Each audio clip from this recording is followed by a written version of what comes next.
좁아진 공간을 넓힐 때는 내시경이나 이런 걸로는 한계가 있다. 수술을 해야 되는 케이스가 있잖아요. 네, 맞습니다. 이제 수술을 해야 되는 케이스는 또 어떤 게 달라서 또 수술을 할 수밖에 없는 거예요. 제가 이런 표현을 써요. 그러니까 디스크, 협착증, 뭐 이런 거 여러 가지인데 제가 이제 지배 표현을 한번 해볼게요.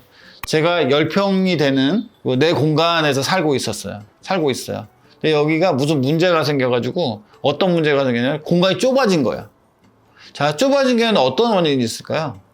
내가 물건을 많이 갖다 놔서 그럴 수도 있고, 또는 지붕이 내려앉아서 그럴 수도 있고, 구조적으로 바뀌는 걸 수도 있죠.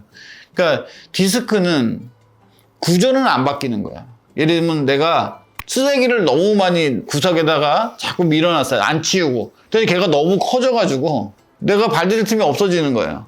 그러면 걔를 어떻게 하면 되죠? 치우면 되죠. 자, 이거를 어떻게 치울까요? 그게 만약에 나뭇잎이나 먼지면 문 열어놓고 바람으로 싹 하면 되겠죠? 그게 이제 치료 방법으로 생각하면 돼요. 근데 만약에 이게 그렇게는 안 날아가는, 뭐 예를 들어 빈 깡통이에요. 그럼 어떻게 해야 되지, 이거를? 걷어 치워서 뭐 어디다 넣어가지고 밖으로 내야지 넓어질 거 아닙니까?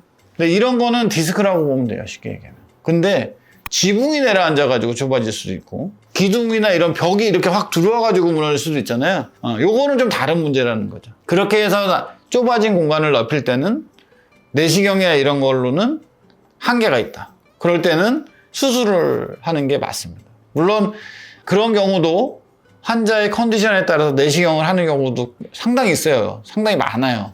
근데 질문에 이제 수술을 하는 건 어떤 경우냐고 한다면 궁극적으로 그런 거죠. 예를 들면 벽이 확 들어왔다든가 지붕이 내려앉아서 실제 공간이 확 좁아진 거야.